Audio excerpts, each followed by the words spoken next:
Bitch, I All might right, we be. is I don't know why. recorded. We Oh, is recording. It's fine. sorry. It's fine. It's fine. Bitch, It's I might cool. be. Bitch, Oh I shoot, let me might make sure I'm be. on doing it. Bitch, I might be. Bitch, I might Yeah. be. Bitch, Yeah. I might be. I don't know why I'm singing that. Like, why that's so, It's okay. you I mean, know, was somebody that. singing it at the thing on the show? I don't know. It's on mute. So I don't even know. But, Oh, okay. Well, damn. Yeah. yeah, I don't. Yeah. But we're gonna let it ride. We're gonna make the best of what we have going on with what we got going on right now, for sure. Bitch, I Are might you on be. Do Not Disturb? Yes. Hmm. I don't know how to I put don't know if my I'm like. iPad on Do Not Disturb. How do I put my It iPad on should. Do Not Disturb? I mean, the same way you do it with your iPhone. Swipe Oh, down. oh yeah. Done. Let's go ahead and start the show. Ah! Let's start the show. Hmm.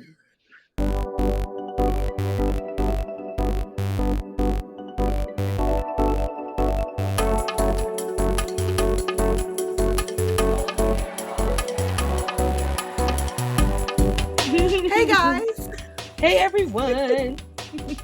what is happening? What's poppin'? What's going on? What's going on? Yeah, I'm your girl Sierra T, And I'm your girl Sherelle B, and this is Headwraps and Lipsticks, the podcast. where we wrap the culture up in color. Yes, ma'am. We are coming to you virtually. I mean, well, technically, we always come to you virtually. Yeah, technically. Technically. Yes, but we are virtual with each other today. So rock with us. Yeah. Let us do our thug dizzle. Episode 28 is in the building. Listen, niggas is tired. You know what I'm saying? It's been a Like, day. girl, And it so is what so it is. serious. It's so It serious. is what it is. Hotel Wi-Fi, they be like, we doing the cheapest plan possible. I mean, literally. And I mean, I do have like 3, 4, 5 different devices connected in this room alone. Okay. So, hey, It it's is what all it is. good. It's all right It's all because it's good. all It's all white. good in the hood. All right. Let's get into the show. Yes. Sis, I haven't done this in a minute. What can't you wrap your head around? Okay. Y'all about to be so Mm-hmm. mad at me because this is Uh-oh. extremely random, right? But Okay. okay, for all my NSYNC fans listening, right? I need you to go back to the first album. And there was a Okay. song on the first album called I Drive Myself Crazy Thinking of You. You know that Yeah. song? Like, Yes. I drive Mm-hmm. myself So crazy. I crazy. drive myself, right? So Yes. I was listening to that song the other day, and this is kind of a high moment I had, but I was sober, but I had a high moment. And if you listen to the song, the beginning of the song is Chris. Chris is singing. He has that very soft, melodic, vibe going. Mm-hmm. And then you get to the bridge, and JC goes in. And Mm-hmm. when I say I was listening to that song and I hollered because JC was really giving you that energy of like, I'm gonna show you how a bitch go down the slide. Like he got on there and said, "What?" Like there was so I can't wrap my head around the fact that he felt the need to do that. It was a lot. Like I really was like, I had to pause. I was like, was that necessary? Was that I really mean, necessary? he does come in kind of what? Yeah, no, he does come in kind of What hard. he But came we're in living hella for hard, it. but it was giving he was supposed to open the song and they was like, we're just gonna let Chris. He hasn't really had any time to shine. And JC was like, okay, we'll give him his little moment. And they was like, but JC, you can have the bridge. And he was like, bet. And I Listen, just can't wrap my head around it. Like, JC gonna shine either way because he's the best singer in the group. And it is what it is. You can't outdo the doer, baby. Like, and that's, what that's called maturity. Because growing up, I didn't really, I was like, oh, like he's cute. Like I was going with the cuteness. So it was always Justin Mm-hmm. Timberlake for me. But as you get older, it's like, what? Mm-hmm. Who Mm-hmm. did JC piss off? Because he should have had a Yeah. much longer career than Justin Timberlake. And that is no shade to Justin Timberlake, because this is the JT Stan account over here. But I could go into heavy detail about that, about why JC didn't. But we don't have that kind of time on our hands. Because I it's am an because he like NSYNC black super girls. I fan. feel like he likes black girl. He likes black girls. It's That's because he not like black it. girls. That's not that. It has Mm. nothing to do with who he likes. It has nothing to do with who he likes. Speaking of black girls or the lack thereof, you ain't gonna tell nobody about your man getting married. You're not gonna tell everybody about your man's getting married. Who? Who got married? You know, we talk. You know who. You know who I'm talking about. Oh, She but don't want that's to say it. different. Okay, so as you guys know, I'm engaged. And Yeah. because of Yes. my engagements, I pissed a lot of people Mm. off, including, old work, and that includes Christopher Evans. So, he decided, what, maybe it was time for him to move on and go get somebody that uh, maybe could match, the love that he and I had. But so he went off and got married to some random 26-year-old chick that, I mean, let's be honest here. Um, it's not the same. So, everybody grieves differently.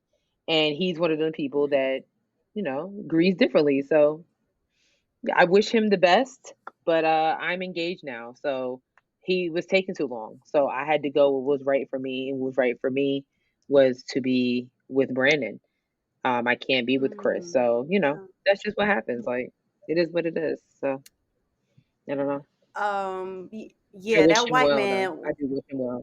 that white man did not know you, and that white man was definitely gonna marry a white woman, which I said like last season or earlier this season. Like I said, it was gonna happen. So I mean, anyway, yeah, We yeah. were in a relationship, Sierra. We were in a relationship. So, the Marvel checks have run dry. So I had to do what I had to do, and he needs something else to do. So, Whenever you done being delusional, you let me know. You let me know. Okay. You let me know. yeah, Yeah. it's okay. Yeah. But Yeah. what can't you wrap your head around, sis? You know, Uh-oh. I'm I'm not I'm tired of this cooking life.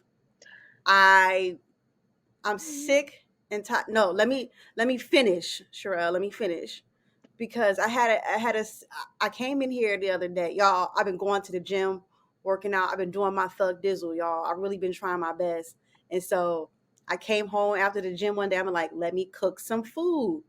I get in here. First of all, TikTok with these recipes, y'all can go to hell. Okay. So I followed a rice Mm. recipe on how to cook extra long grain white rice.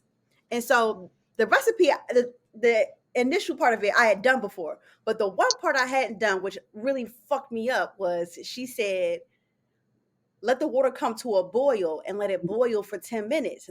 And I was Mhm. like, okay. So I did that. And then so while it was boiling, I went to go relieve myself because I had to go to the bathroom.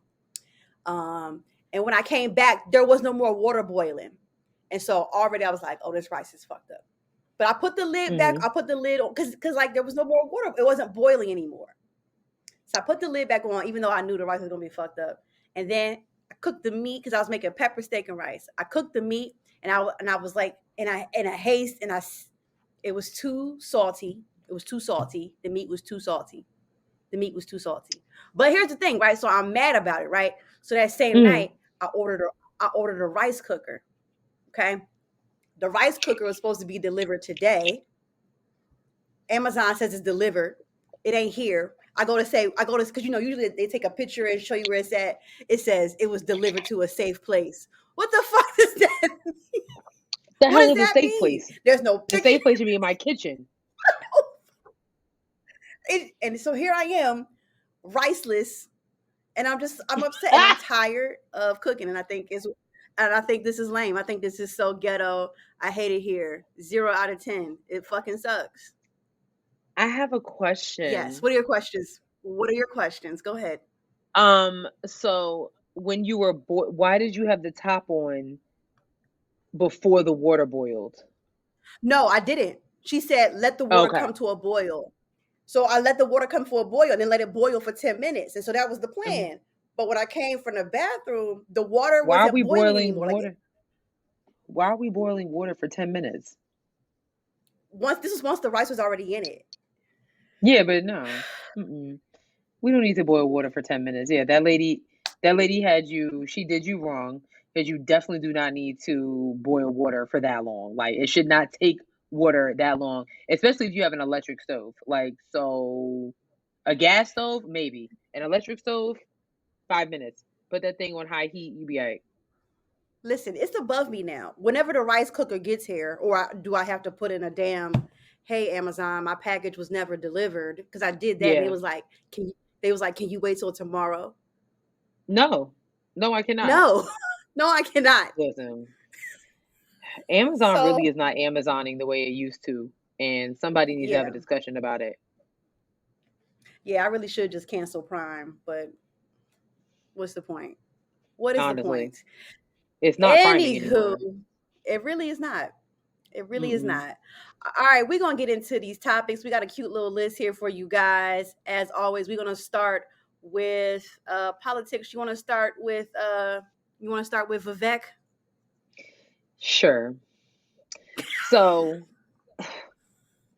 I just can't believe that we're actually entertaining this guy as a presidential candidate. Like, and I use that term very loosely. So, um, Republican presidential hopeful Vivek Ramaswamy basically is getting caught in a whole bunch of lies. Like, Mm-hmm. he's getting caught in his whitewashing. And yeah, it's really catching up to him. So he was on MSNBC, and the host, who is also a person of color, was Mm-hmm. the one to call him out on it. So here's a clip that we have from that interview. You say you are anti-identity politics, Yeah. anti-affirmative action in a party that hates the Soros name, yet you accepted a Paul and Daisy Soros scholarship at law school that was specifically set up for the children of immigrants. It was an affirmative action scholarship, and your defense for that is that you didn't have the money to pay for law school, even though you'd already made over $1 million at the time and made another $2 million. My defense of that is somebody gives you a merit scholarship at the age of 24, you take it. At the age of 24, somebody gives you a merit scholarship, you take it. I didn't say I didn't have the money. I said at a time when I had a lot less money than now, $50,000 you said was exactly, still I useful didn't have the money, to me. Vivek. You keep forgetting your quote. You said, when I didn't have the money. So, Mehdi, I've made this really easy for everybody. And I did this in the early weeks of the campaign. Yeah. I released 20 years of tax returns. Yes, you Something did. that no presidential candidate, let alone somebody who's successful in business, has done. I challenged Democrats and Republicans alike, including the Biden family, to do it.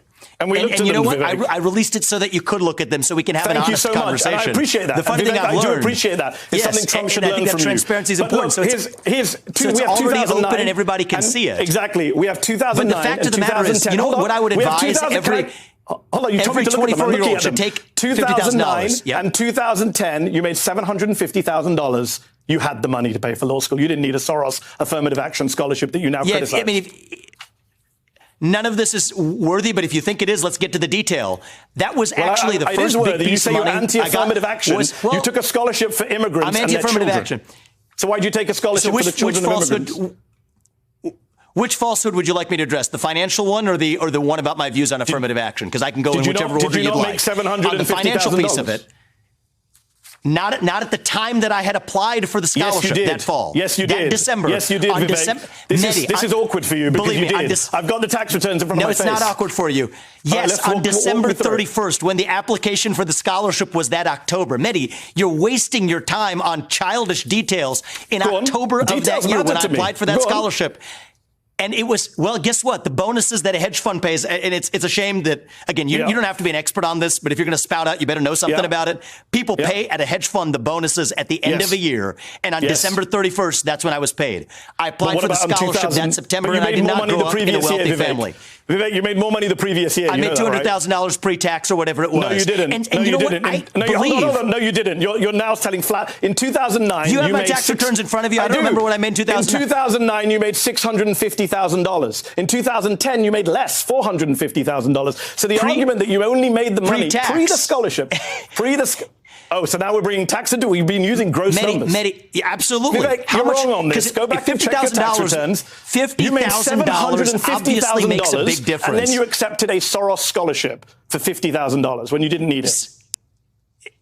Well, you know what the fact is, Mehdi, is $50,000 did make a big difference to me back then. And anybody who has a few $100,000 in the bank is going to take $50,000 without strings attached. Take the scholarship. But my question for you is, why on earth are you, as an intelligent person interested in politics, obsessing over a 24-year-old's $50,000 scholarship? I'm interested in truth, beneath Vivek. you. We have a country to fix. That you wear. And I'm interested in truth. And Mehdi, that's why I released 20 years. Mehdi, that is why I released 20 years of tax records. Tell your friends in the Biden administration to do the same thing. Oh, okay. I didn't get through the whole clip when I saw it. Child ripped him apart. Vivek Ramaswamy, to me, is the poster boy of whitewashing when it comes to American politics. And I was so elated that somebody, especially someone that looks like him, called him out on his bullshit. And I think that is very, very important. That is why other candidates that like Tim Scott have gone on The View and couldn't handle things like that, because others that look like him, Whoopi Goldberg, Sunny Houston, were like, dude, what are you doing here? Like, listen, at the end of the day, Vivek, you're not gonna sit in the Oval Office. You may be invited, but you are not going to be president of the United States. And this is why. For you to even say something like, anybody that makes that type of money is going to take a $50,000 scholarship. But the point is, you are so anti-affirmative action. You're against the laws that were put in place for people like you, and then go and sit there and take a scholarship for that very cause. That doesn't look good. So if you were going to be a presidential candidate, if you were going to sit in the Oval Office, what are you going to do when another country comes to you with an opportunity for partnership, for whatever, and then you're sitting here talking about, oh yeah, because that's best for the company. But you're sitting here talking about you're anti this cause and you're anti that cause. You're a liar across the board, and I want no parts of it. I ain't want no parts of it beforehand, but I damn sure don't want that now. Oh, it looks really bad, and it looks greedy. It looks greedy, okay? And that's what he can't say. Because if you already had made $750,000 that year, and then you applied for a $50,000 scholarship, and then was like, well, that extra $50,000 helped me, miss me with that. You already had $750,000 that year. So how Sway? How? It's very much greed, and I mean, he's falling right into the line of the people who he's trying to get and get him to vote, get to vote for him anyway. But it's just really, really disgusting. And I'm like, all of this, and you're not getting in the office, dude. They're not going to vote for your ass. Like, the only thing that I think Vivek has on him is debates. When they have a debate, sure, he can debate them all day, absolutely. But boy, ain't nobody about to sit there and call you President Ramaswamy. It's not gonna happen. It's not gonna happen. Like, let's just. I'm just kind of tired of this narrative. Like, I mean, at the end of the day, I don't think any of them are viable for the Oval Office. I don't want to hear President Trump. I damn sure don't want to hear President DeSantis, President Christie, President Ramaswamy, President Scott, President Haley. All y'all can go somewhere, in all honesty. But at the end of the day, the only thing I would give the Republican Party is that people are stepping up, trying to do something. I don't know what they're doing on the blue side of the aisle right now. Nothing. I literally have no clue, other than them talking about age limitations and things like that, which is a conversation to have. But the only person that's out here saying, like, I'm gonna hand it the office is Joe Biden. Is there? Yeah. So you're saying nobody is like wants to run for office? Is like, are y'all what?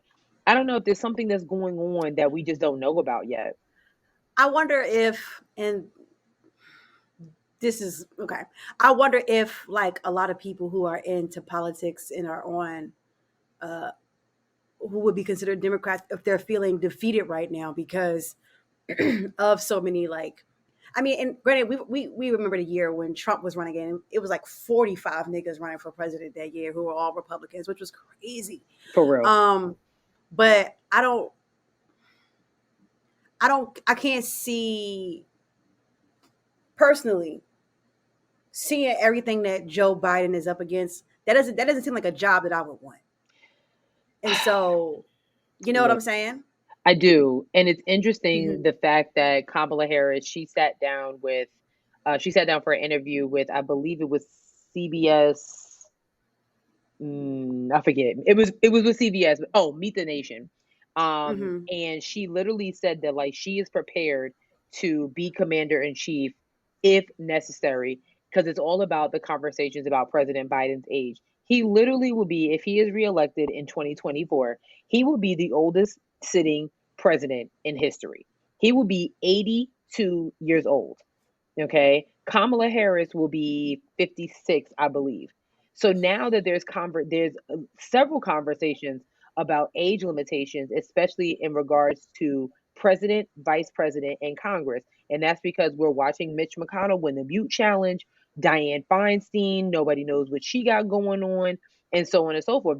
We talked about it last week, but now there Well, there's an literally is. update on that though. What happened? There's a so oh shoot, keep going. I'm gonna find it because there's an update on her. Okay. Like, Oh, with yeah, Dianne Feinstein? yes, like she was let. Well, she's Where is it? not running for re-election. There's a lot of conversation going around Dianne Feinstein in California. One, because Gavin Newsom, who's the governor of California, after Mm-hmm. Kamala Harris got the vice president office, he made a promise like, I'm going to put a black woman in her seat. I'm going to work with black women legislators, black women, black women, black women. So now here we come with Dianne Feinstein.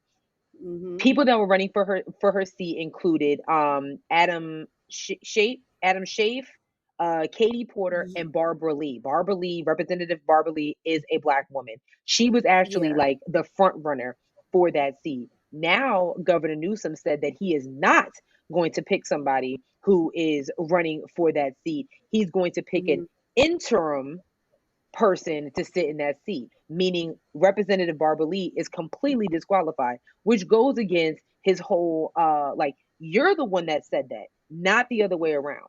You know what I'm saying? It's Mm-hmm. not, it doesn't Mm-hmm. look good. It doesn't look good for him. Even they're talking about him Mm-hmm. running for president, but if you can Right. even keep your promise on who you're going to put in in the seat of a legislator whose health is failing, how Mm-hmm. can we trust you to run the country? Okay. Okay. So here's what it says. Here's the update since we talked about Dianne Feinstein last week. Dianne Feinstein says she says she decided to give her daughter power of attorney over her legal affairs amid a court battle over her late husband's estate, so she can focus on her work in Congress. So it's like, lady, like you can't even do.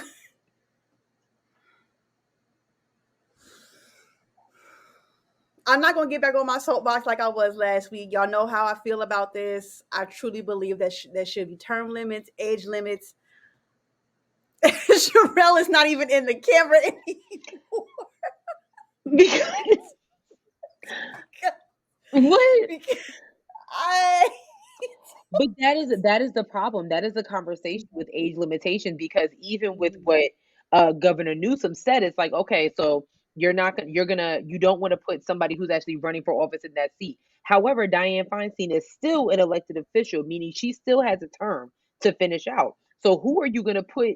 Like, is she going to be allowed to finish her term? What are we doing Mm-hmm. here? What are we talking about? And that's exactly why Dianne Feinstein said, okay, I'll get somebody to handle my affairs because I still got a couple months left. Yeah. To do what? To do what? Like if you're going to finish your term, if you're gonna finish your term, that's great because you are an elected official. Cool. Right. But if you're gonna finish your term, you need to finish it strong. Like, what are we doing here? What are you gonna do? Do something. Pass a law. Do Yep. something. Other than that, Something. you can just go home. Like Clearly. All right, let's move right on along here. Trying to figure out. Can you see the topics on the side? No? Oh, okay. Let's go to hold on. no. Okay. All right, we're gonna go into we'll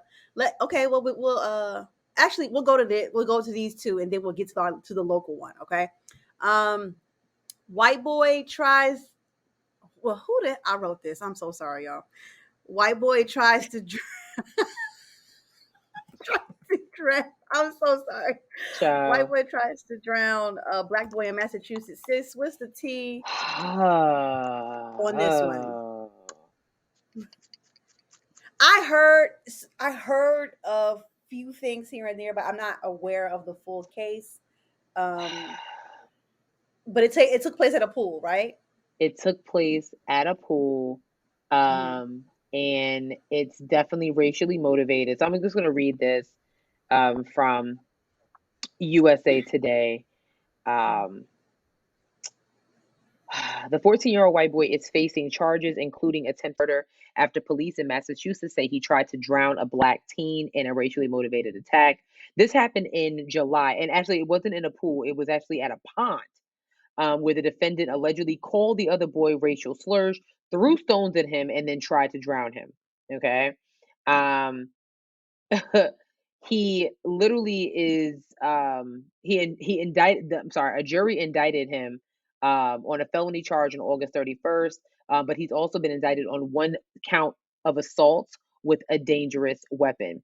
Under Massachusetts state law, prosecutors can seek an adult sentence if an indicted youthful offender is convicted of a crime.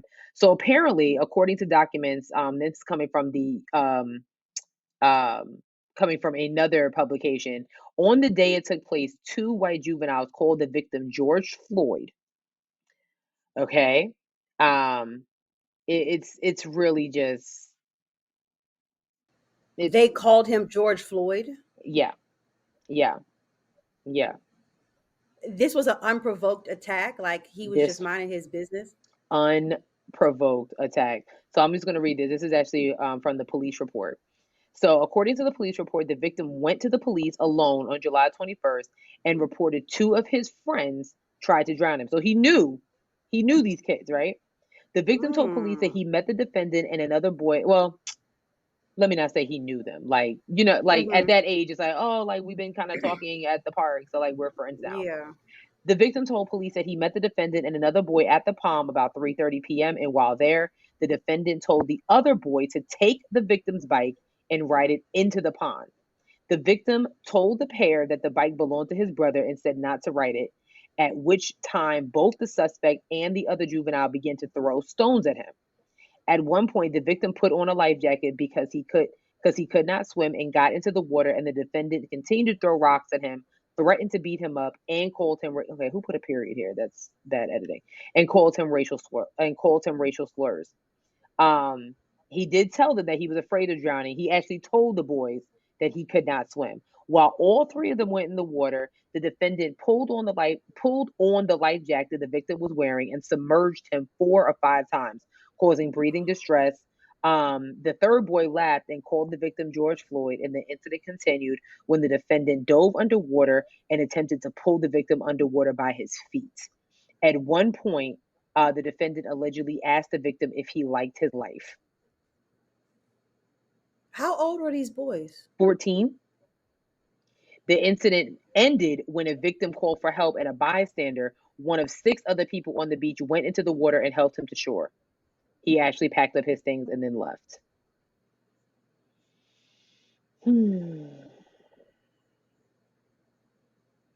So he had just met these boys recently. Yeah. You know.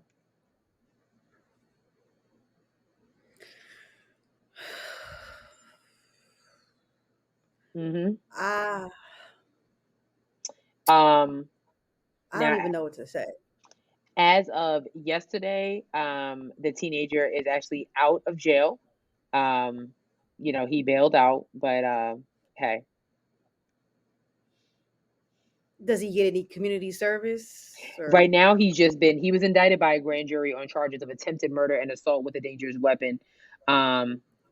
Yeah, but right now I'm sorry, the boy's name is John Sheeran. So something with journalism, I don't know why this happens. Like, some publications will say, will actually name him.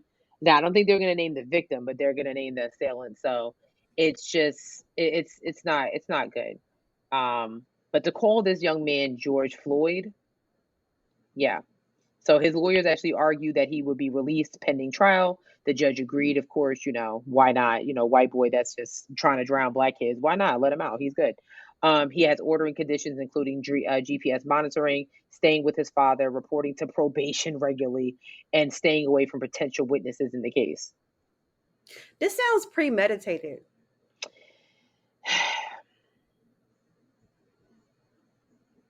Yeah. Yeah. Like the two white boys probably was like, let's have what's her name come over and we'll get up to some shit. I'm gonna put my lawyer hat on right now. Maybe I should apply for an affirmative action scholarship and get $50,000, because I'm literally putting on my lawyer hat. I am not going to be shocked if this young man gets off, and I'm going to tell you why. One, well, there's several reasons. The main reason being that he's a white boy from Massachusetts. Okay. Second, lawyers are going to call this horseplay. Because let's think back to when we were 13, 14. How many times did we jump on our friends, and push them underwater? And let me not say how we. I'm just saying teenagers. Teenagers are dumb. Just in general, yeah. They do dumb things at the beach, at the pool, to impress people or do whatever they want to do. They're gonna say that this was just horseplay. They were just playing, blah blah blah blah. And I think it will really go. I think the key thing will be what the witness said. Did the witness, the person that pulled that young man out of the water, did you hear him? Did you hear these young men call him George Floyd? Did you hear him, or did you just see three kids playing? You know what I'm saying? Right. So I believe, because my thing is like, it was 6 bystanders, and then after he yelled help, then they went down to help him. Yeah. Did y'all see him being pushed under the water and things like that? But think about it. Think about how many times you've seen teenagers play at the beach or the pool, and you see some stuff like that, and you just like, they being so dumb. Damn, somebody gonna get hurt. They need to stop. You know what I'm saying? And it's not until somebody yells help, that's when it's like, oh shit, no, something's actually going on over there. You know what I mean? So I don't know. Damn it, I need to go to law school. That's really disheartening. I need to go to law school, yo. Like, but that's really, really, really horrible. Yeah, I don't know.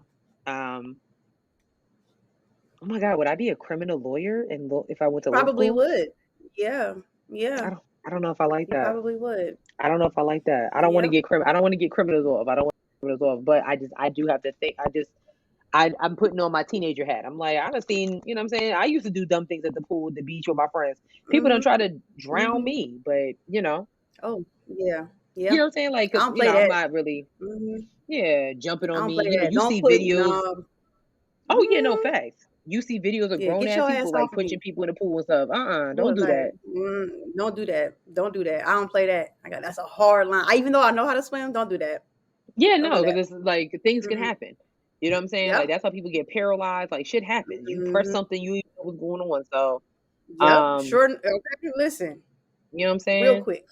But to call somebody, to put somebody under the water and call him George Floyd. That's sick as hell. Sick. Unacceptable. As hell. Unacceptable indeed. Unacceptable. All right, y'all. We got an update on the 5 officers who were charged with Tyre Nichols' death. They are now up for federal charges. Here we go. So 5 former Memphis police officers involved in the deadly beating of Tyre Nichols have been indicted by a federal grand jury. The 5 officers, now, these some names on these boys. Okay. Child. To Darius Bean, Demetrius Haley, Emmett Martin III, Desmond Mills Jr., and Justin Smith were charged with 1 count each of excessive force and deliberate indifference and 2 counts of witness tampering. The 5 men are also facing criminal court charges in Shelby County, Tennessee for second-degree murder, aggravated assault, 2 counts of aggravated kidnapping, 2 counts of official misconduct, and official oppression. Each of the former officers has pleaded not guilty to the state charges against them.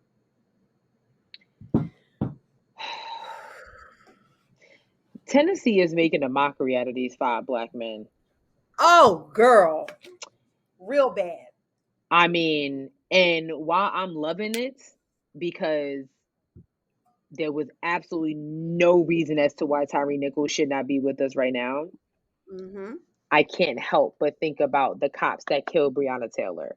I can't help but think about the cops that killed Mike Brown. I just can't help but think about all these other white police officers and black people that were killed by their hands, and they're out here doing Good Morning America interviews, and they're out here being able to appeal their cases and all that stuff like that. I'm not taking up for them. I'm absolutely not, because we all witnessed the heinous crime that they did. But the fact that they are like, I personally feel like Memphis was like 5 black police officers killed a black man. Ooh. And it shouldn't be like that, man. Is Memphis predominantly black? Is that a predominantly black city in Tennessee? I think that also has something to do with it too. But I mean, on top of that, but also is like, it's like the, what's the word?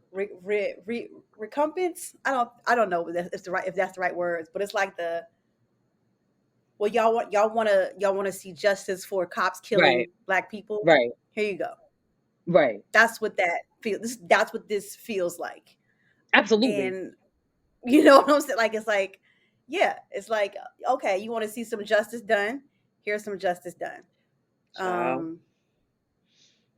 It makes me sad. I mean, it makes me happy that Tyre Nichols' family is getting the justice, or just Tyre's legacy is getting the justice that it actually deserves. But I hate that it had to come down. Like, it's like y'all were just waiting for some black police officers to fuck up. Like, and I don't understand, like, the fact that, I mean, they going under the jail. We ain't never ever gonna see them ever again. But George Zimmerman is out here doing what he got to do. Kyle Rittenhouse out here doing what he got to do. The only cop that I haven't really heard, I'm saying I know them personally. Like, the only cop that's been very silent since his, since his case got thrown out was Mike Brown.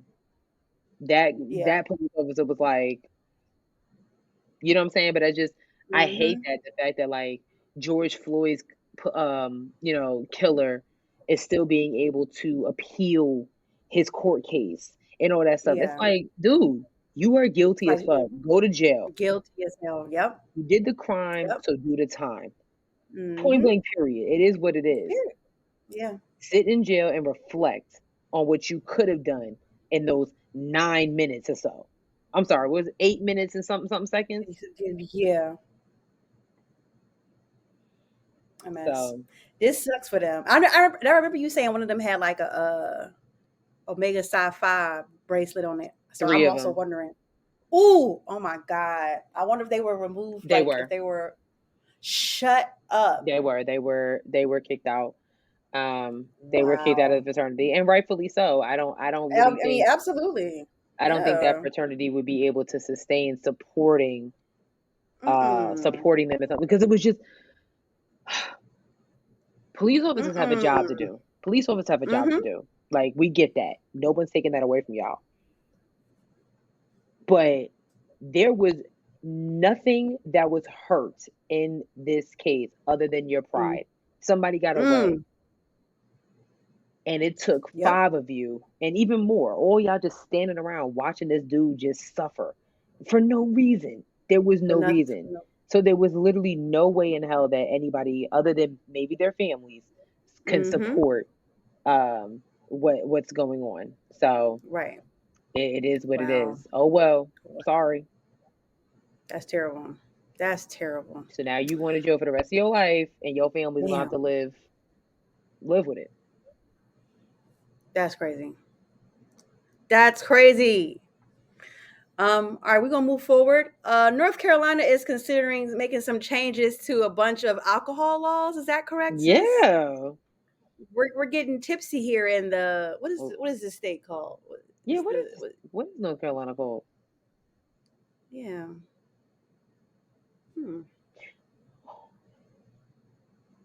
The North.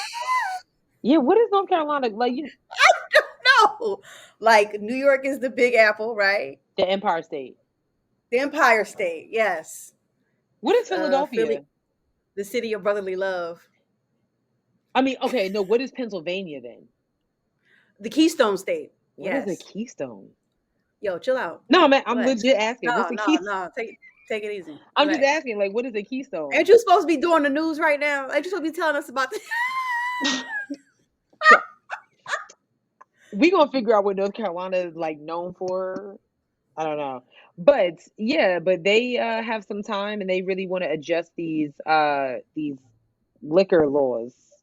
You know, which I mean, to be fair, we're kind of like in 1982 with some of the laws, like not selling alcohol before 12 noon on Sunday. Hey, it's kind of weird. We can't get abortions.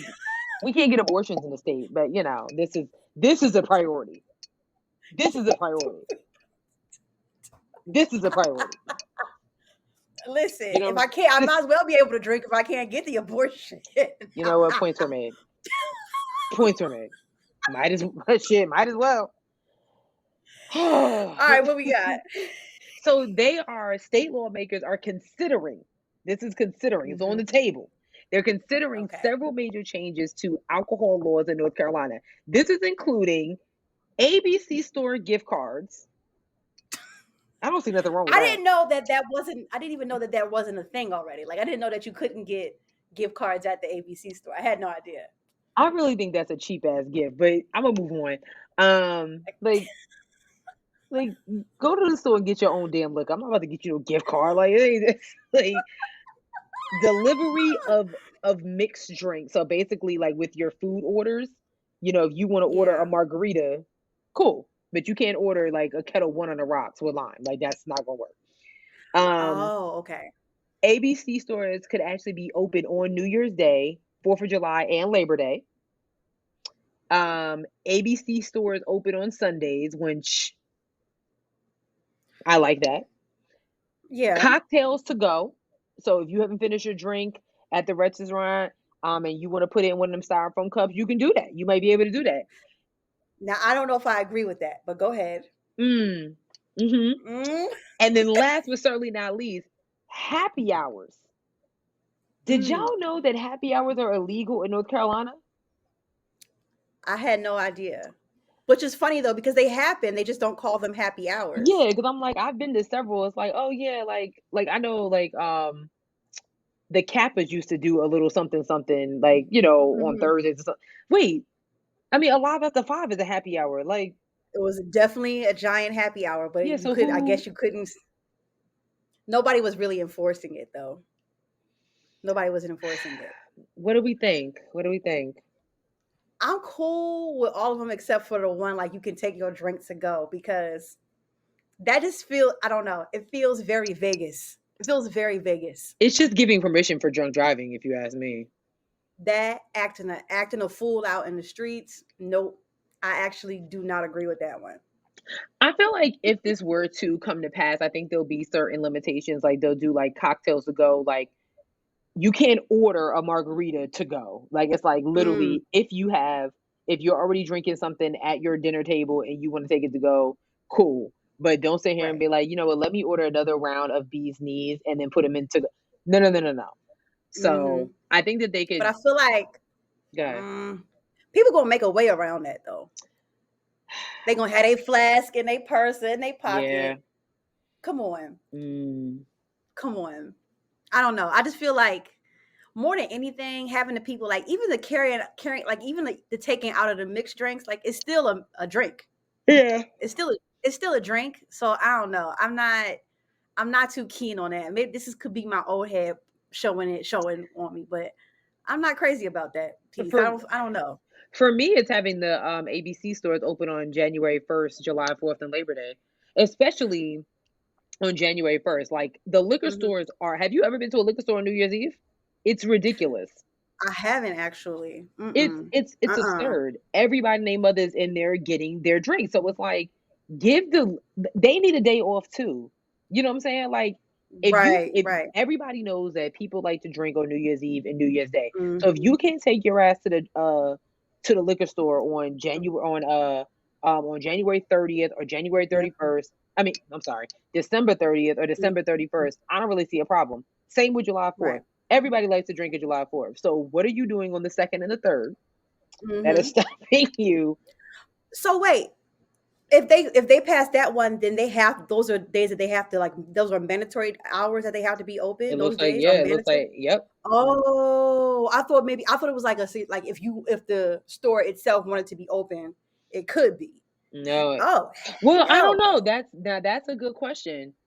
That's a good question, but I think it's like no, because ABC stores. So if you're an independent liquor store owner, shout outs to Archie, um, Mhm.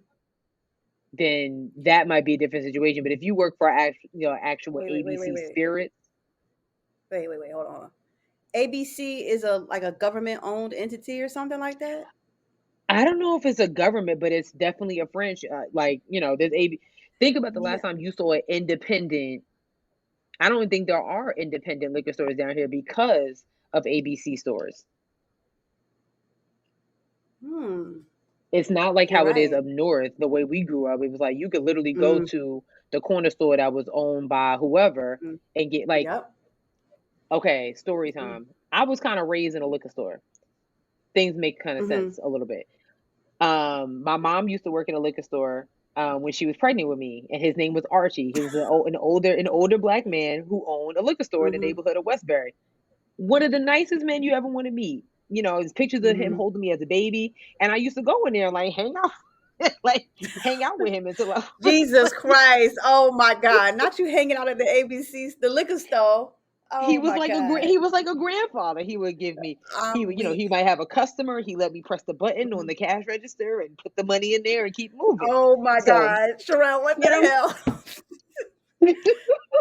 he passed What away the hell? many years ago. But Mm-hmm. I mean, but though he was like that was his store. He owned the liquor store. Give it, you know what I'm saying? So like growing up north, you had like Archie's Liquors or Mm-hmm. Alibaba Spirits or whatever it is. Down here it's like Right. ABC.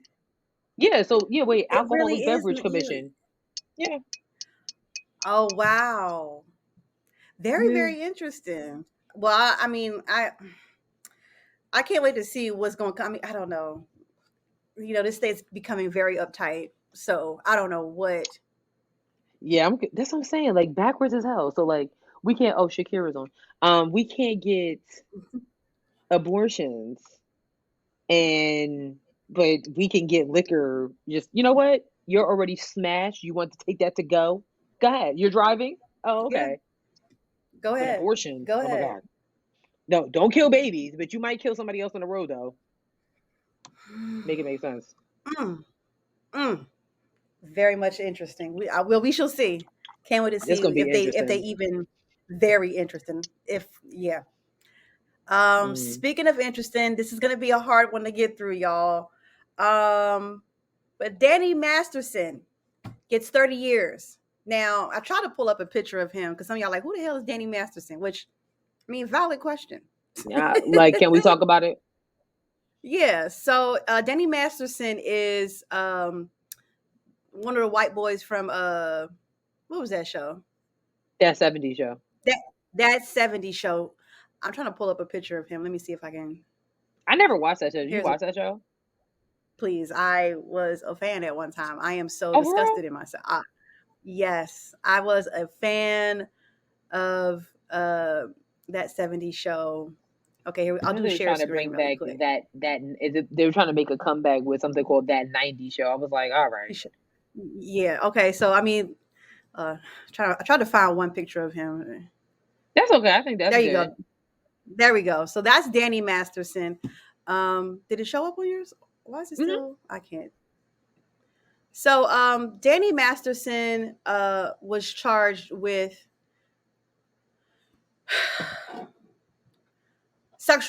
he was charged with raping 2 women. And it's been gruesome, okay, y'all. It's been absolutely disgusting. And I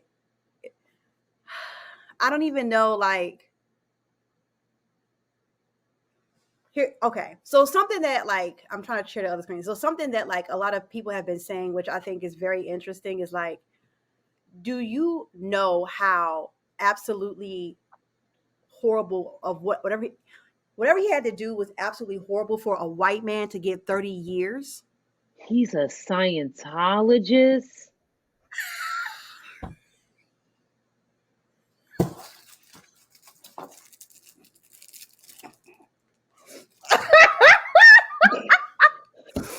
Yes, sis, he's a Scientologist.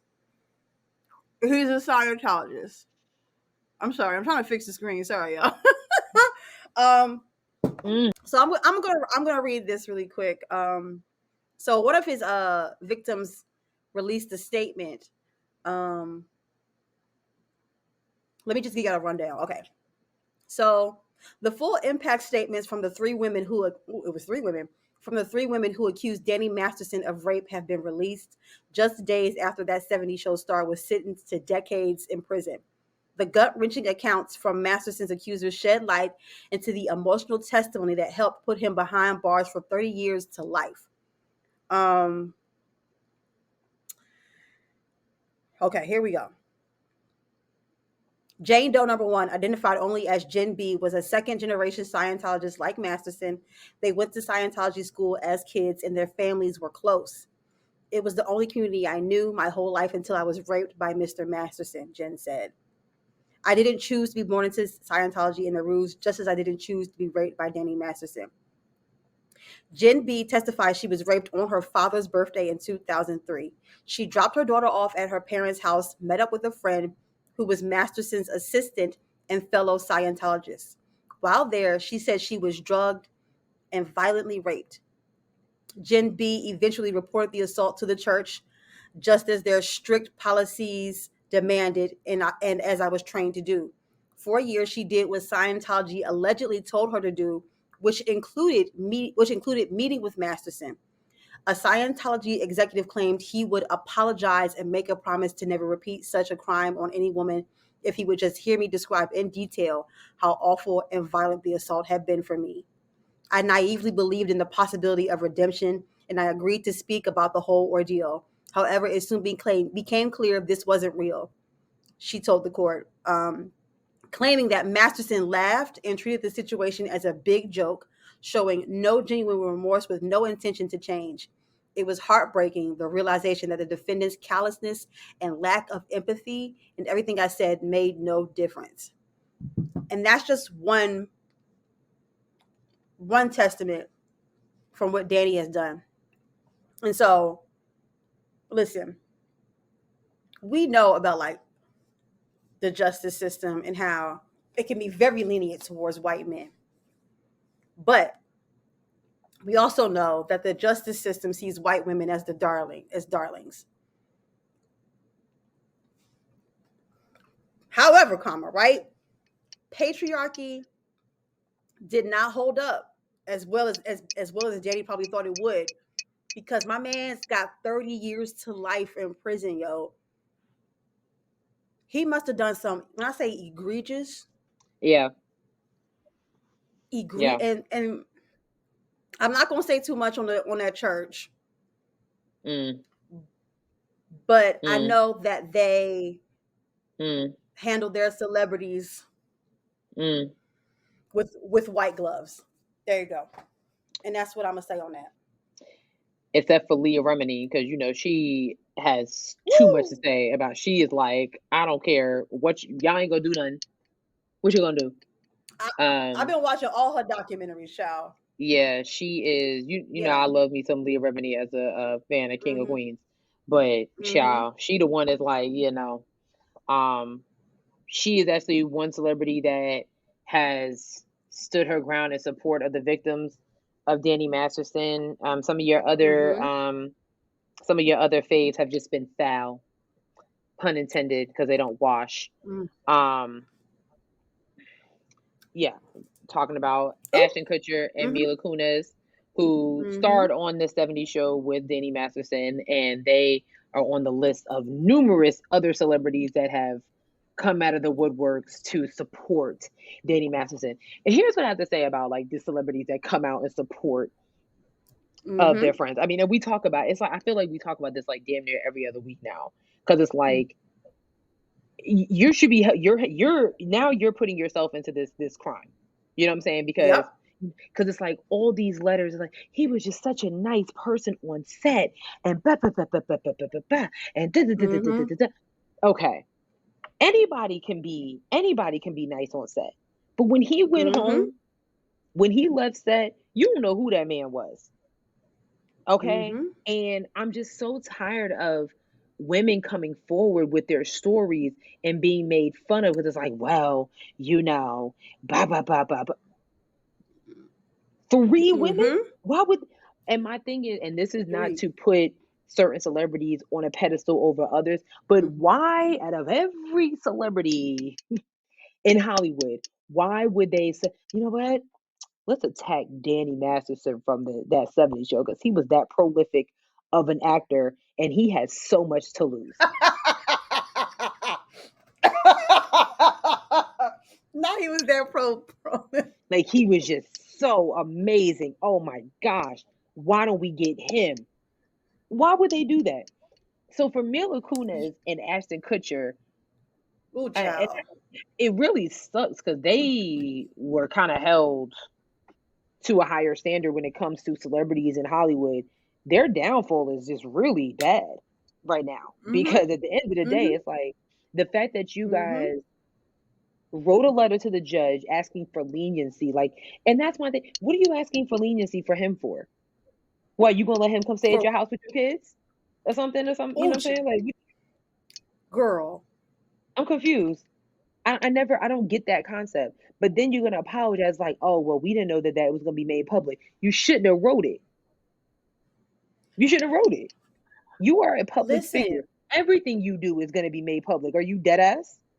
Period. But also, when you're involved in cases like this, all that shit is public record. Goofy. Goof. You sent it to a judge. You sent it to a judge. Like, you know what's been really interesting is like hearing like how like, so the only person, like if you think about it, Danny Masterson, what was the other one? Wilmer Valderrama, who was absolutely known for dating like 18-year-old women, Demi Lovato, Lindsay Lohan, Mandy Moore. Like he was like known for like dating younger women. So Danny, Wilmer, and Ashton all hung together. But Topher Grace, being the unsung hero, Topher Grace was the main character on that 70s show. The other white boy. He was like, he said he did not hang with them. Like outside of like filming his parts, he was not rocking with that. And that makes me kind of think like they must have been on some real foul type of vibe for Topher not to even want to be. And granted, you don't have to be friends with your coworkers, but like for you to be like, listen, I'm in here to film my scenes, and I'm not kicking it with y'all. Like I'm not hanging with you at the bar after we wrap on set. Like none of that. Like that's telling to me. That's really, really very much so. To me. Very much so. Very much so. That's so because birds of a feather flock together. I didn't know that Ashton Kutcher allegedly said about Hillary Duff when she was 16, like, oh, I'm just waiting for her to turn 18. Like, why would you say that?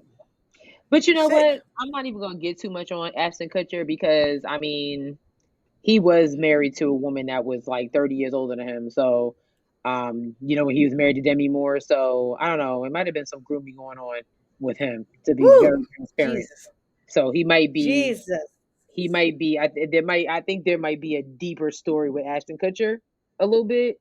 So I don't know. I don't know how old he was when he got married to Demi Moore, but yeah, the fact that he Yikes. ain't had no kids with her either. But anyway, something's a little off about that whole situation. Very, very strange. Very, very strange. Okay, we got a few more things here. YouTuber by the name of Ruby Frank is under investigation for starving her children. Ruby Frank has her and her husband have 2 million followers on YouTube or whatever. Their channel has been taken down by YouTube at this point. Yeah. But I don't even know. I just have to play the video for y'all because when I say this is insane, Yeah. I mean, it's insane. Wow. So here we go. I'm only going to say it one more time, and then you're going to lose the privilege to eat dinner. This is Ruby Frankie, the mom of 6 behind the popular parenting YouTube channel 8 Passengers. On August 30th, Frankie and her business partner Jody Hildebrandt were arrested after Frankie's 12-year-old son climbed out of a window of Hildebrandt's home to ask neighbors for food and water. The neighbors immediately called authorities after seeing that the malnourished boy had open wounds and duct tape around his wrists and ankles. He's been detained. He's obviously covered in wounds. Utah police searched the Hildebrandt home and found Frankie's 10-year-old daughter in a similarly malnourished state. On September 6th, Frankie was formally charged with 6 counts of felony child abuse. So how did we get here?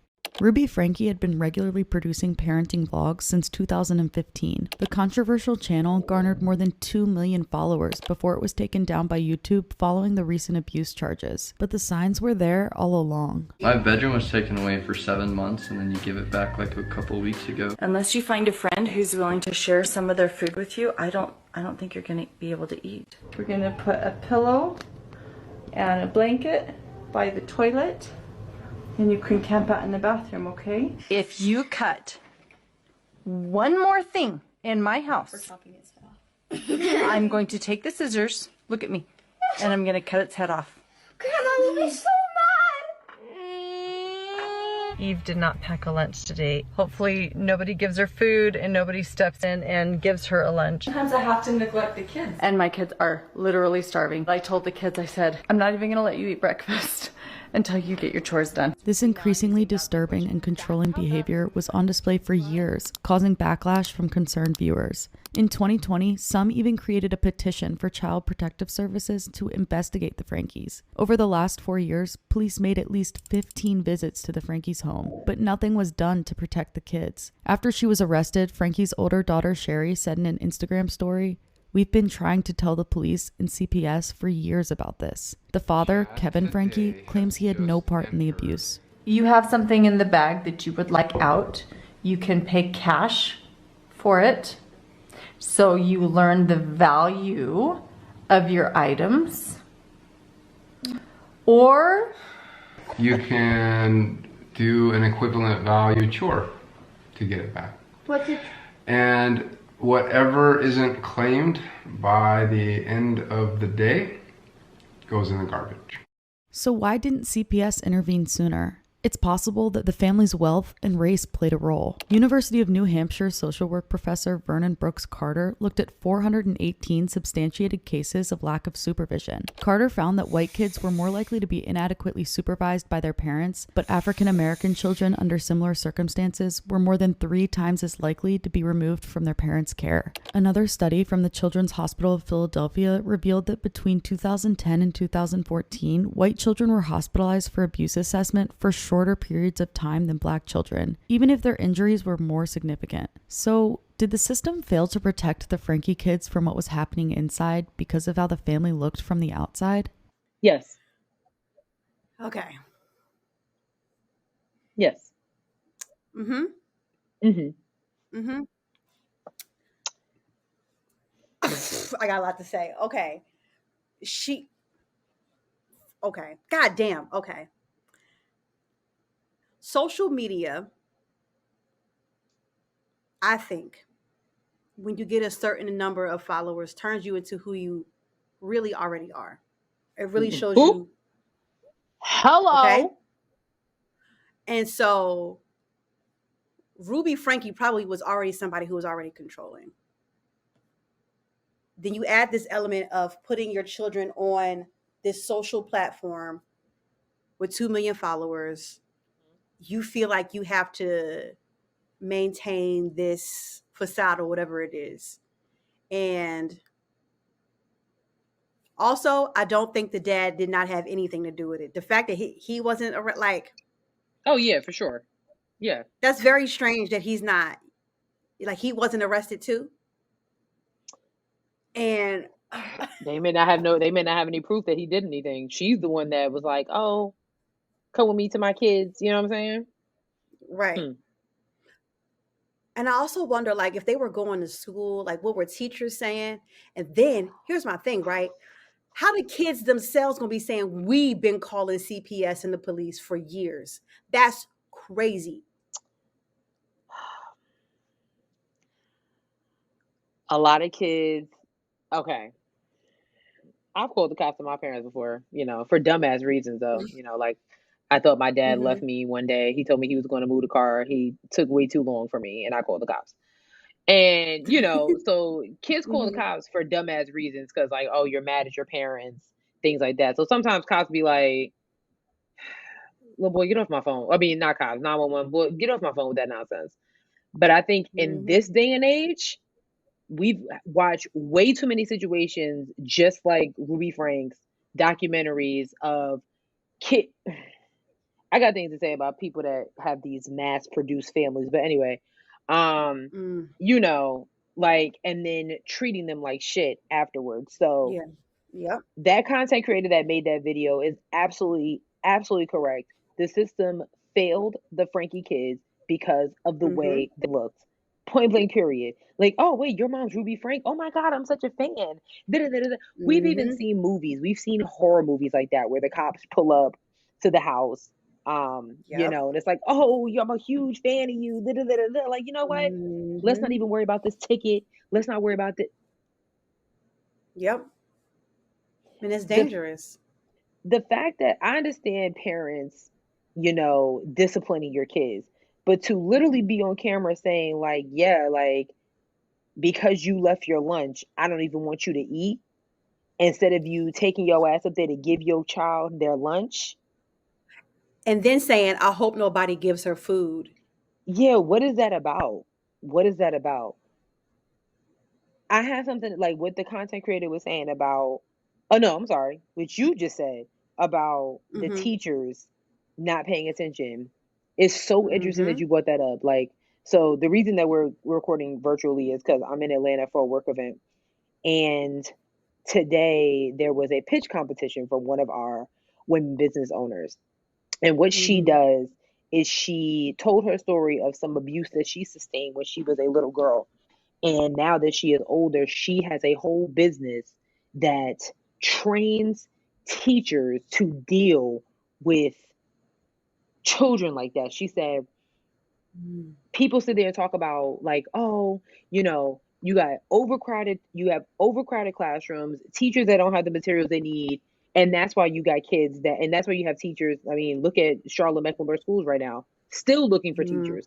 You know what I'm saying? That's why you have teachers that are quitting their job due to burnout. So now add the responsibility of being a social worker on top of that. Some teachers really don't give a fuck. They like, you look kind of skinny, but okay, I don't got that type of time. I got things to do. Blah, blah, blah, blah, blah. It's really, really sad. And that is more than likely what probably happened to the Frank kids, on top of them being somewhat of a socialite. Now they are in the state of Utah, which is an odd state when it comes to things. Yes.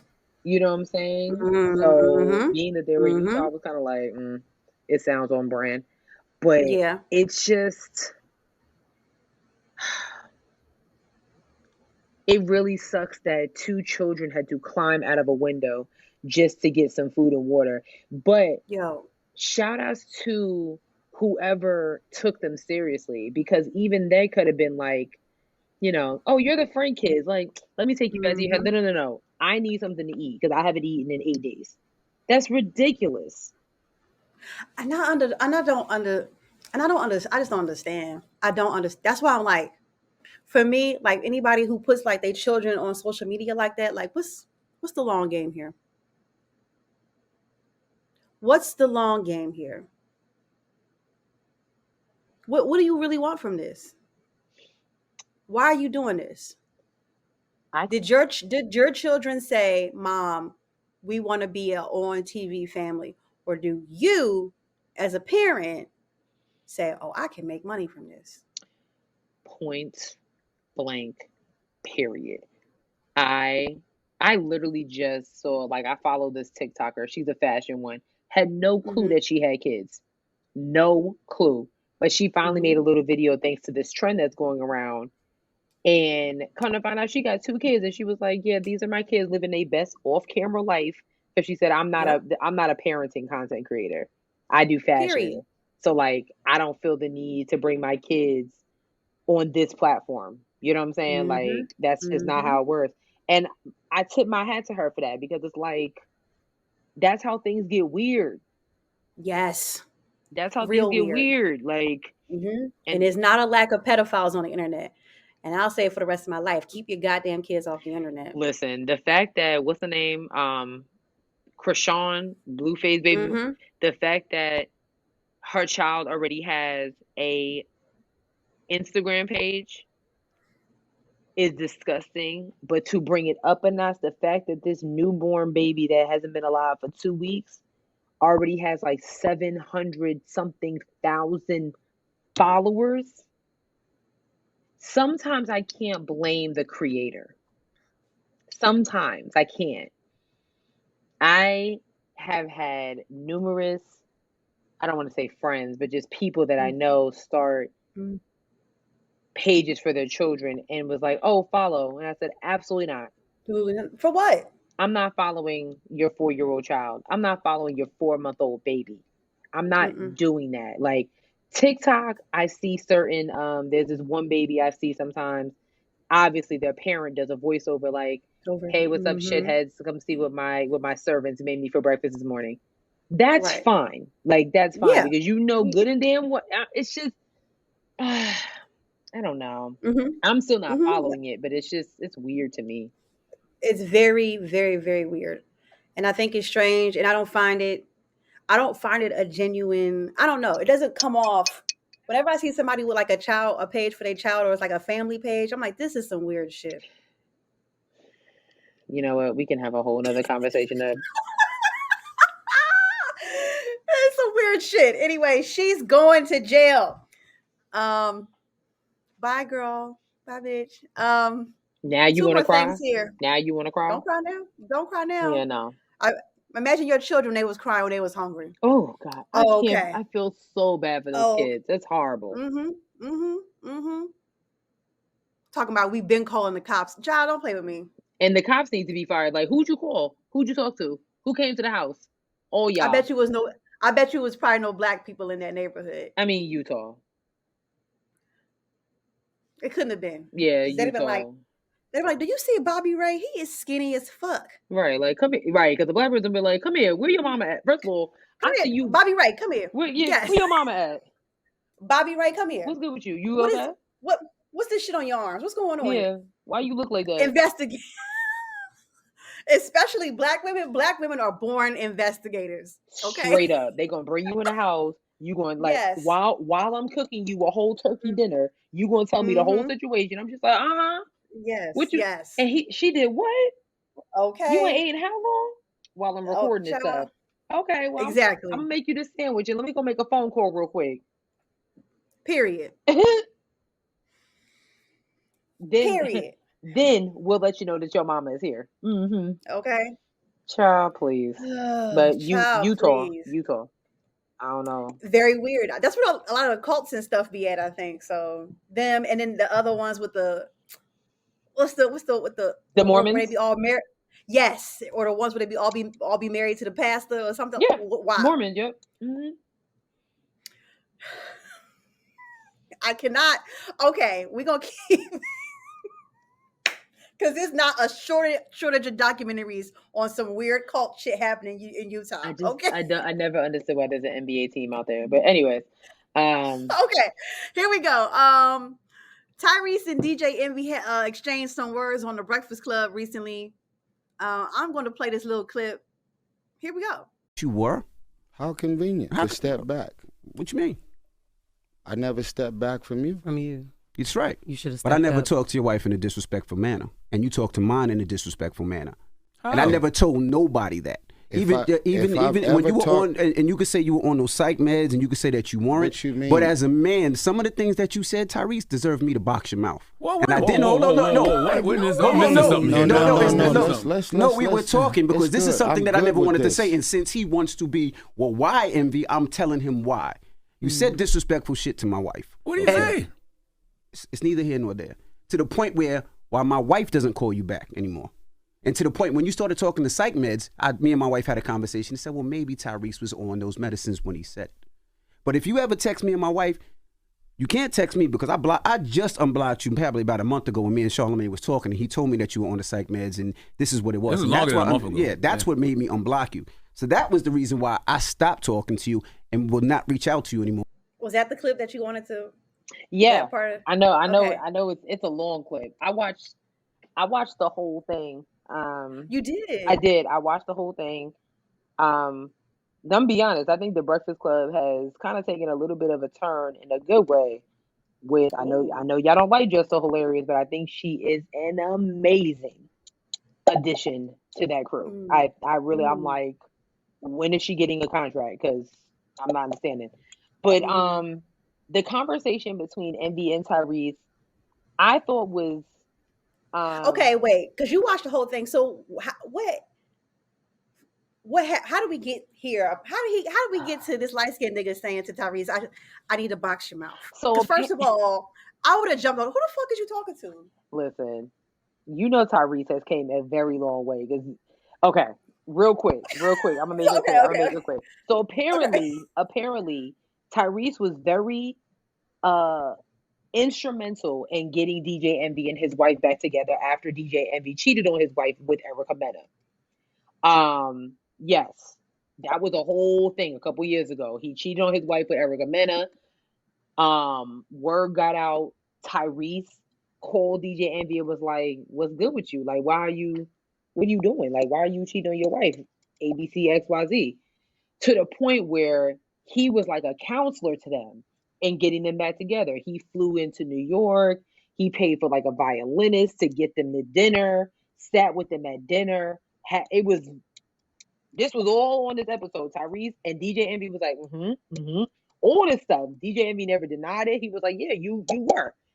Then somehow, some way, things took a turn for the worse. And I guess this was when Tyrese was on his, congratulations. Okay, when Charlamagne's stupid ass actually said it like that during this conversation. Oh my God, no. You can tell Tyrese looking at him like, all right, nigga, like, okay. Like, yes, we know I was bugging, but okay. Anyways, somehow, some way, while he was on these quote unquote psych meds, things kind of took a turn for the worse, and he was talking crazy about DJ Envy and his wife. And that's why DJ Envy said, you said some disrespectful things to my wife, I guess, during the conversation, because they were still counseling each other, you know what I'm saying? And that's why DJ Envy said allegedly he said some disrespectful things to his wife that should have boxed him out. Now, I will say this. In Charlamagne's defense, what did he say? That's neither here nor there. For you to say that you was about to punch this nigga in the mouth. Listen, because this is the second time this is the second time DJ Envy has done this on air and not done it in person. You did it first with Deezus and Mero, right? We'll never forget. I know, sis. It hurts me too. That was prime time Breakfast Club. It was. But listen, like my issue with DJ Envy is you always pressing up on the niggas when y'all on live on the air. Let's keep that shit on the playground. If I'm disrespecting your wife and you really about it, then address me when we not on air. I'm not understanding. Like, my thing with DJ Envy is I don't have a problem with DJ Envy. You know what I'm saying? I really don't. Like, I know everybody talks shit about him, but I'm just like, I mean, my thing is he always got a problem. All his problems have to do with him and his wife. All of them. Everything is, me, my wife, and then all of a sudden they're launching a new podcast, or they're launching a new business, or she got a fat, or a book or something like that. Like, look, if you want to be a couple content creator, then just do it, because that's what it's giving. Because other than the Breakfast Club, I'm not seeing you, So that's what happened with Tyrese. I will say Tyrese, and you can tell Tyrese is maturing and healing and growing, because because Charlamagne was trying to say, well, what he say? What happened? And Tyrese was like, I'm good with it. It's not that big a deal. Like, let's have this conversation. But I mean, we want to know, because if you was threatening to punch somebody in the mouth, because and that, to your point, and Jess so hilarious said something too, was like, well, if that was my wife and somebody says, I am gonna box your mouth, like point blank period, I'm gonna slap the shit out of you. So it couldn't have been that bad if nothing happened, friend or not. If you just because all you did was block him up until now. You waited to get on I don't know, it's giving a bitch move to me. Like, you're not boxing anybody's mouth. I don't believe it. I'm sorry. You say something disrespectful about my partner, you know what I'm saying, to the point where I'm still talking about it. Because honestly, if it was that disrespectful, Tyrese coming to the Breakfast Club, all right, I'm gonna be out that day. I don't even want to see him. You know what I'm saying? Like, there's really nothing for us to. There's nothing for us to discuss. There's nothing for us to talk about. So, you know what I'm saying? Like, I might forgive you, but I'm not about to sit here and kiki with you. I'm not about to do that. Nope. Very interesting. Yeah. Okay. Well, last thing, because sis is tired over here. She gonna make me start yawning. I'm sorry. It's okay. Last thing, Coco Gauff wins the U.S. Open at just 19 years old. You know what that is? Impact. That is serious. Serena and Venus Williams impact, showing up heavy. Naomi and Coco, next generation, and we love that. There's one other girl. I think her name is Sloane Stevens. Yep. Stevens. Yes. 19 years old. That's major, yo. That's so fire. I love it. I love it. I love it. I love all the videos that's been coming up of her as a young girl. Her parents took her to tennis matches, and she's like, I'm gonna do that one day. And it's like, yes, you are. I love it. I love how she was embracing, like, Naomi was there, because there was a moment a couple years ago, Naomi whooped her ass on the court, and it was a very emotional moment. And now that Naomi was there, she's taking some time, as a new mom, to go to the U.S. Open and watch her. The fact that she was like, you know what, I really appreciate you being here. I know we've, you whooped my ass on the court, but the fact that you're here to support, I love it. I love it. Yeah, I really do. Absolutely. It's just so exciting. What a wonderful time in tennis. I thought it was interesting. She was on like an Instagram live or something like that. Somebody was like, talking about what she's gonna do with her winnings. And somebody was like, you're gonna pay off any of your debt. And she was like, I'm 19, I don't have any debt. Like, I was like, Period. I love it. I love it. Let's get that generational wealth started now. Yeah, like, debt. What's that? I don't know what that is. Like, she said, I don't know her. I'm about to go buy my parents a house or something. Like, why not? Like, period. I love it. I love it. I love it. Congratulations to Coco Gauff, girl. Yeah. You did that. Yeah, she really did. Did that. We're proud of you. Very, very proud of you. We are so proud of you. Yep. All right, guys. That is the end of this week's episode. Nobody left a new review. Yo, you know what? Scary ass niggas. I'm really trying to, like, I don't know if I can be nice anymore. Because you're pissing me off. But it's okay. It's okay. Look at that. Look at that. It's okay. It's okay. See? See? It's okay. It ain't just me no more. Yeah. Well, yeah. Wait, not Thank even you, on guys. you. Wait, somebody did say something on YouTube though. Hold on. You sure? Yes. Okay, Wait, hold I'm a on. hold. All right, well, I'm gonna do the thingy while you look it up. Okay. We're on a bunch of streaming platforms. We're on Twitter at Headwrap Pod. We're on Instagram at Headwraps and Lipsticks. Check out our Facebook page, Headwraps and Lipsticks, the podcast. Go to our website, www.headwrapsandlipsticks.com, where we have crew necks and t-shirts that are for sale but not on sale. Our Cash App is $Headwrap Pod. And we are on a bunch of streaming platforms. Spotify, SoundCloud, Google Play, Apple Podcasts, iHeartRadio, It's the YouTube, pause TikTok, for me, like Facebook. I gotta get used to not saying it now yo, since she I'm did. hollering. I mean, she not dead. She not there no more. Okay. Was there something on YouTube? Actually, it is. Oh. So JoJo left us a nice review. Hey JoJo. She Hey, said, JoJo. I'm sorry, let me not say she. It could be, they said, I love this podcast. The ladies never hold back. The honesty keeps the conversation and laughter flowing. And she gave us 5 stars. Aw, thank you, JoJo. So it's looking like Appreciate some of the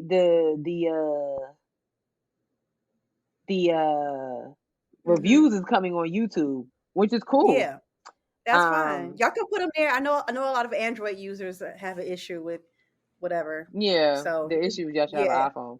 But who else? Spiffy. We did have another one. Spiffy, aka Patrick. Hey Patrick. He said, "Bro, y'all have me cracking up every week. Not as giving Proud Boys talking about."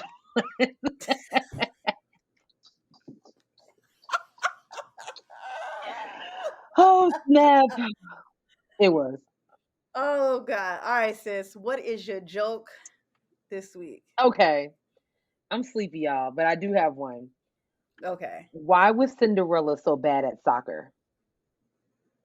Because she didn't have any shoes. No. Why? She kept running away from the ball. Get it? Because Cinderella, like at 12 o'clock, she was like, I have to go.